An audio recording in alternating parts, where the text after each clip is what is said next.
ತತ್ರೈಕಾಗ್ರಂ ತತ್ರೈಕಾಗ್ರಂ ತತ್ರೈಕಾಗ್ರಂ ಮನಃ ಕೃತ್ವಾ ಮನಃ ಕೃತ್ವಾ ಮನಃ ಕೃತ್ವಾ ಯತ ಚಿತ್ತೇಂದ್ರಿಯ ಕ್ರಿಯಃ ಯತ ಚಿತ್ತೇಂದ್ರಿಯ ಕ್ರಿಯಃ ಯತ ಚಿತ್ತೇಂದ್ರಿಯ ಕ್ರಿಯಃ ಉಪವಿಶ್ಯ ಉಪವಿಶ್ಯ ಉಪವಿಶ್ಯ ಆಸನೆ ಯುಂಜ್ಯಾತ್ ಆಸನೆ ಯುಂಜ್ಯಾತ್ ಆಸನೆ ಯುಂಜ್ಯಾತ್ ಯೋಗಂ ಯೋಗಂ ಯೋಗಂ ಆತ್ಮವಿಶುದ್ಧಯೇ ಆತ್ಮವಿಶುದ್ಧಯೇ ಆತ್ಮವಿಶುದ್ಧಯೇ ತತ್ರೈಕಾಗ್ರಂ ಮನಃ ಕೃತ್ವಾ ತತ್ವೈಕಾಗ್ರಂ ಮನಃ ಕೃತ್ವಾ ತತ್ವೈಕಾಗ್ರಂ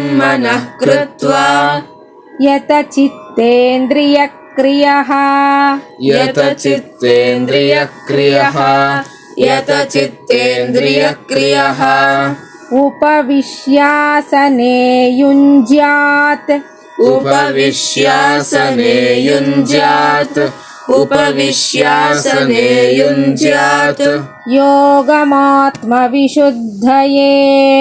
ಯೋಗಮಾತ್ಮವಿಶುದ್ಧಯೇ ಯೋಗಮಾತ್ಮವಿಶುದ್ಧಯೇ ತತ್ರೈಕಾಗ್ರಂ ಮನಃ ಕೃತ್ವಾ ಯತ ಚಿತ್ತೇಂದ್ರಿಯ ಕ್ರಿಯಃ ತತ್ರೈಕಾಗ್ರಂ ಮನಃ ಕೃತ್ವಾ ಯತ ಚಿತ್ತೇಂದ್ರಿಯ ಕ್ರಿಯಃ ತತ್ರೈಕಾಗ್ರಂ ಮನಃ ಕೃತ್ವಾ ಯತ ಚಿತ್ತೇಂದ್ರಿಯ ಕ್ರಿಯಃ ಉಪವಿಶ್ಯಾಸನೆ ಯುಂಜ್ಯಾದ್ಯೋಗಮಾತ್ಮವಿಶುದ್ಧಯೇ ಉಪವಿಶ್ಯಾಸನೆ ಯುಂಜ್ಯಾದ್ಯೋಗಮಾತ್ಮವಿಶುದ್ಧಯೇ ಉಪವಿಶ್ಯಾಸನೆ ಯುಂಜ್ಯಾದ್ಯೋಗಮಾತ್ಮವಿಶುದ್ಧಯೇ ತತ್ರೈಕಾಗ್ರಂ ಮನಃ ಕೃತ್ವಾ ಯತ ಚಿತ್ತೇಂದ್ರಿಯ ಕ್ರಿಯಃ ಉಪವಿಶ್ಯಾಸನೆ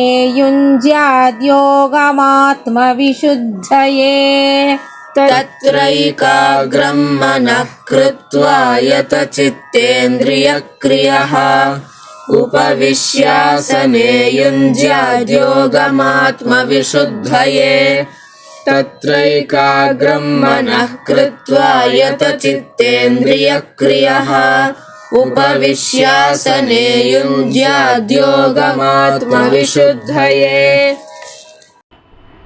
ತತ್ರೈಕಾಗ್ರಂ ಮನಃ ಕೃತ್ವಾ ಯತ ಚಿತ್ತೇಂದ್ರಿಯ ಕ್ರಿಯಃ ಉಪವಿಶ್ಯಾಸನೆ ಯುಂಜಾತ್ ಯೋಗಮಾತ್ಮವಿಶುದ್ಧಯೇ. ಆಚಾರ್ಯರು ಭಾಷ್ಯವನ್ನು ಬರೀತಾರೆ. ತತ್ರ ತಸ್ಮಿನ್ ಆಸನೆ ಉಪವಿಶ್ಯ ಯೋಗಂ ಯುಂಜ್ಯಾತ್. ಕಥಂ ಸರ್ವ ವಿಷಯೇಭ್ಯಃ ಉಪಸಂಹೃತ್ಯ ಏಕಾಗ್ರಂ ಮನಃ ಕೃತ್ವಾ ಯತ ಚಿತ್ತೇಂದ್ರಿಯ ಕ್ರಿಯಃ ಚಿತ್ತಂಚ ಇಂದ್ರಿಯಾಣಿ ಚ ಚಿತ್ತೇಂದ್ರಿಯಾಣಿ ತೇಷಾಂ ಕ್ರಿಯಾಃ ಸಂಯತಾ ಯಸ್ಯ ಸ ಯತ ಚಿತ್ತೇಂದ್ರಿಯ ಕ್ರಿಯಃ ಸ ಕಿಮರ್ಥಂ ಯೋಗಂ ಯುಂಜ್ಯಾತ್ ಇತಿ. ಆಹ ಆತ್ಮವಿಶುದ್ಧಯೇ ಅಂತಃಕರಣಸ್ಯ ವಿಶುದ್ಧ್ಯರ್ಥಂ ಇತ್ಯೇತತ್. ಆಸನವನ್ನ ದರ್ಭಾಸನವನ್ನ ಹಾಸ್ಕೋಬೇಕು. ದರ್ಭಾಸನವನ್ನ ಹಾಸ್ಕೊಂಡು ನಂತರ ಏನು ಮಾಡಬೇಕು? ತತ್ರೈಕಾಗ್ರಂ ಮನಃ ಕೃತ್ವಾ ಹೇಳ್ತಾನೆ ಭಗವಂತ. ಆ ಆಸನದಲ್ಲಿ ಕೂತ್ಕೊಂಡು ಹೇಗೆ ಯೋಗವನ್ನ ಮಾಡಬೇಕು ಅಂತ ಹೇಳ್ತಾನೆ.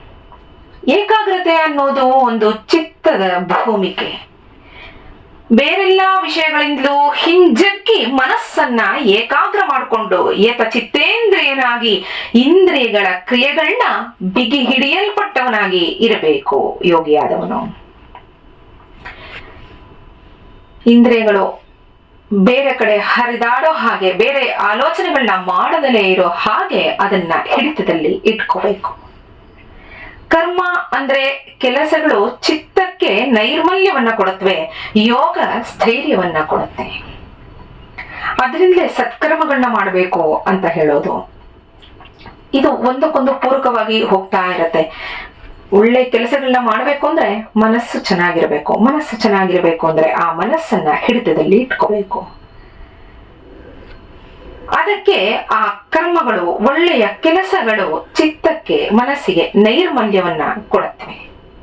ಯೋಗ ಸ್ಥೈರ್ಯವನ್ನ ಕೊಡ್ತಾ ಹೋಗುತ್ತೆ. ಹೀಗೆ ಈ ಎರಡೂ ಅಂತಃಕರಣ ಶುದ್ಧಿಯನ್ನೇ ಉಂಟು ಮಾಡುತ್ತವೆ. ಯೋಗ ಯಾಕೆ ಮಾಡಬೇಕು ಅಂದ್ರೆ ಆತ್ಮ ವಿಶುದ್ಧಿಗಾಗಿ, ಅಂತಃಕರಣ ಚೆನ್ನಾಗಿ ಶುದ್ಧಿ ಆಗೋದಿಕ್ಕೆ ಯೋಗವನ್ನ ಮಾಡಬೇಕು ಅಂತ ಅರ್ಥ. ಸಾಮಾನ್ಯವಾಗಿ ಯೋಗವನ್ನ ಮಾಡೋದು ಒಂದು ಆತ್ಮಸ್ಥೈರ್ಯ ಬೆಳೆಯುತ್ತೆ, ಆರೋಗ್ಯವನ್ನ ಹೆಚ್ಚಿಸುತ್ತೆ, ಹಾಗೆ ಒಂದು ಆತ್ಮ ವಿಶ್ವಾಸವನ್ನ ಮೂಡಿಸುತ್ತೆ.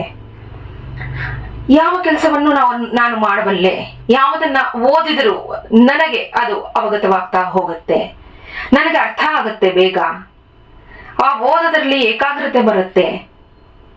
ಇದಕ್ಕೆ ಆಸನಗಳು, ಧ್ಯಾನ ಇವೆಲ್ಲ ಸಹಾಯವನ್ನ ಮಾಡ್ತಾ ಹೋಗುತ್ತೆ. ಅದರಿಂದ ಹೇಗೆ ಕೂತ್ಕೋಬೇಕು, ಎಲ್ಲಿ ಕೂತ್ಕೋಬೇಕು ಅಲ್ಲಿಂದ ಭಗವಂತ ಹೇಳ್ತಾ ಬಂದಿರೋದು. ನಾಳೆ ಮುಂದಿನ ಶ್ಲೋಕವನ್ನು ನೋಡೋಣ. ನಮಸ್ಕಾರ.